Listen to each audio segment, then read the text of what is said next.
are so fucked. Jason, come on. Pull the trigger. Come on, motherfucker. Pull the trigger! Let's go shoot me! Let's go shoot me! Shoot me!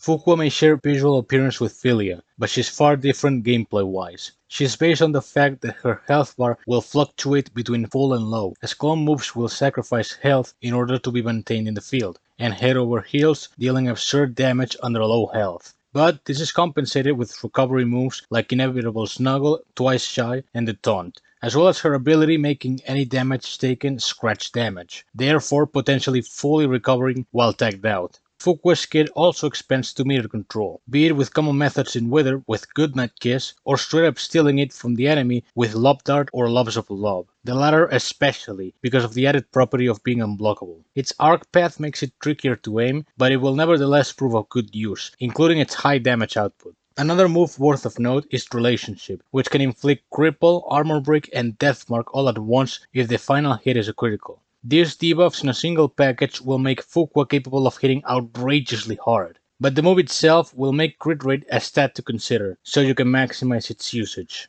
It's an outstanding kit, thanks to having such easy access to recovery, meter gain, and absurd damage outputs, and it certainly makes up for such lackluster marquees. They're not conceptually bad, but their effects are barely noticeable on either side. Best I can say is to go Spite for offense and Wrath for defense, but best would be not to invest on it unless you really care for the pretty border.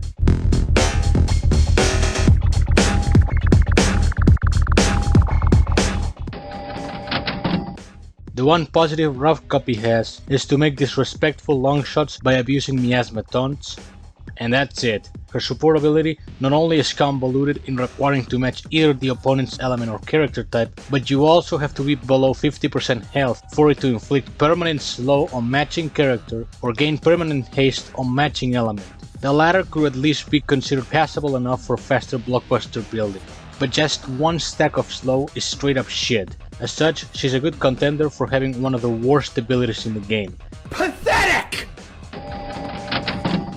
Thankfully, Infernal Twin makes up for being a really good bronze variant, gaining enrages on attacking opponent hits. Moreover, she'll reset all enrage timers on another attack hit. It may sound like she needs a lot of skill to get good with, but it's actually incredibly easy to use, and you'll be on 5 stacks almost all the time. Couple this with her respectable base attack for a bronze, and Infernal makes for a great first choice variant. Oh, I hate you.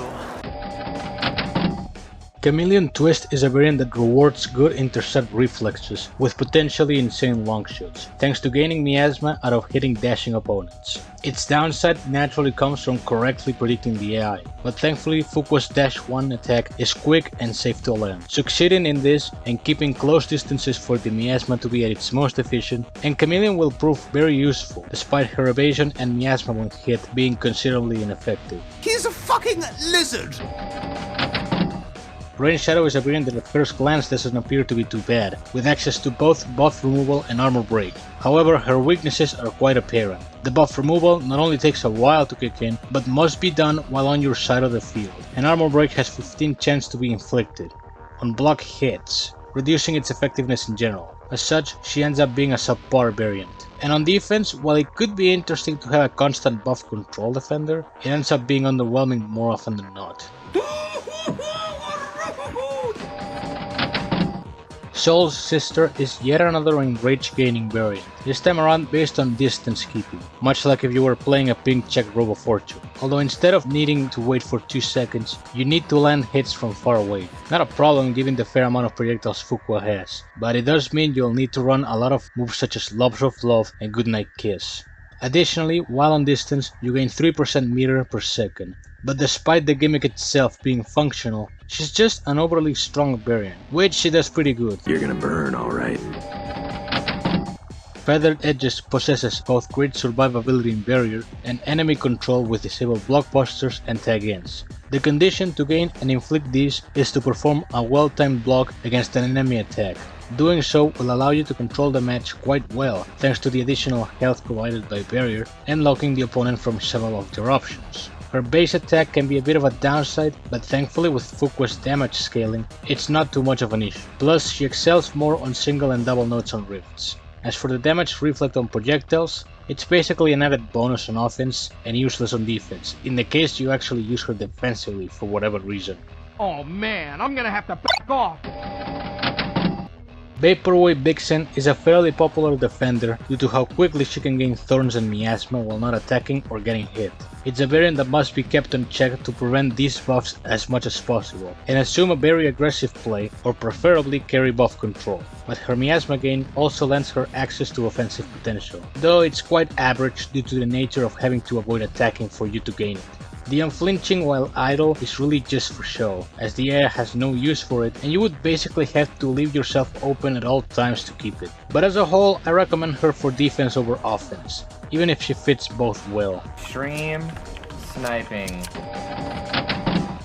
Night Terror has one fatal flaw, gaining miasma from far distance and inflicting fatigue while up close. As discussed with Soul Sister, it's not necessarily difficult to remain far from the enemy, but the problem lies on the buff you gain, turning out to be a close combat oriented one. It ends up being overly convoluted, having to keep distance, and right afterwards having to close in on the enemy.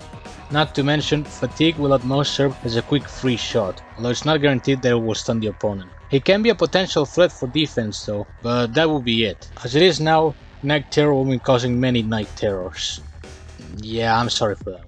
Boo! Phantom Threats is heavily sought after thanks to her buff removal and great strength. On knockdown, remove one enemy buff and gain a 20-second blessing. And when using a blockbuster, all blessings will convert to 10-second enrages and heal 5% per stack convert.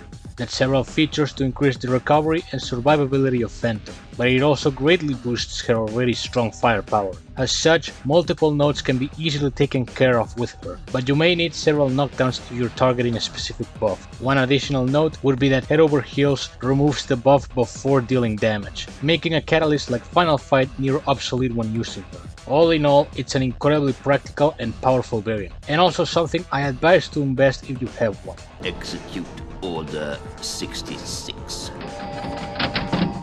When first revealed, Splitting Image was heavily passed as an average defender. Now she's become one of the most recognizable variants and one you must respect when fighting her. What happened?